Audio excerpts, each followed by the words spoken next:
Welcome to your Canon DSLR. So the camera that you're holding in your hands is going to give you a lot more control than you would have on a normal point and shoot camera or the camera that's on your cell phone. So I want you to practice with this, and you're going to go through these videos, practice with them in class. Also take pictures at home to start learning your camera.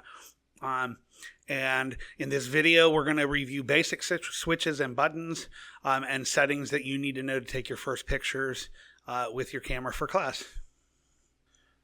The first thing you're going to need to know is how to turn your camera on. So right here around the mode dial, you'll see the off-on switch. On is forward, off is backwards.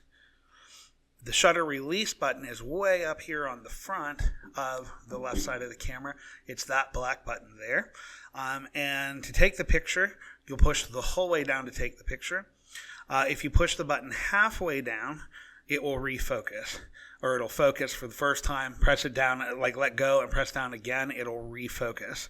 Holding the button halfway down will lock your focus, meaning you can focus on something, hold that button down and move your camera, recompose, and it will not refocus, and then you can push the whole way down to take the picture. So if you look at your camera from the left side, you'll see that there's an autofocus manual switch. That's this top switch. If it's forward, it's going to autofocus. If you pull back, it will manual focus. That will end up meaning you use the focus out here and you can focus by hand. I suggest you use autofocus, let the camera do the work for you. The button below that is a stabilizer. That is just an image stabilization thing so your camera doesn't shake as much. I see no reason to ever have that off, but just so you know that it's there. And then, so like I said earlier, there's a focus ring here, and then this is your zoom ring that allows you to zoom in and out on objects. As you're taking your pictures, if you want to review an image, you're going to use this blue button at the bottom. That's your image review button. That'll wake your camera up, and it'll show you your last pictures. If you want to move through those pictures, you just use these keys as like an arrow key, and then if you need to delete, you're going to hit this AV. You'll see the little trash symbol right below that. You're going to hit that button. Do you really want to erase it? Yes, I want to erase it, and then hit erase. On this mode dial, there are a bunch of different modes that you can set your camera to.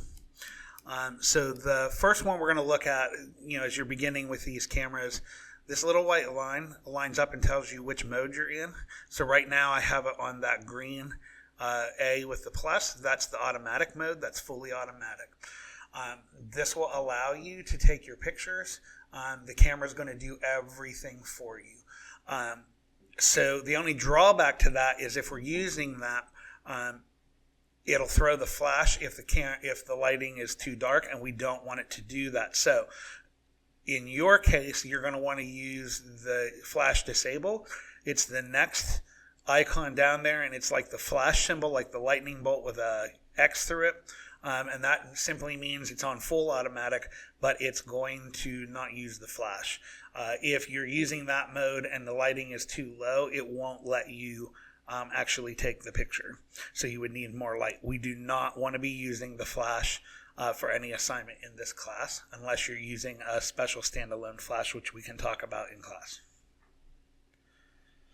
So to take your picture, you're going to look through the viewfinder here. It's going to show you information in there about your exposure, all of that, and it'll allow you to compose the image. It's showing you exactly what the camera is seeing. Remember, if you push the button halfway down, the shutter release button, that'll focus your camera. If you press it the whole way down, it'll take the picture. So there you go. You can take your first pictures with your Canon. In the next video, we'll dive a little bit deeper into some of the features that you'll need to know for class.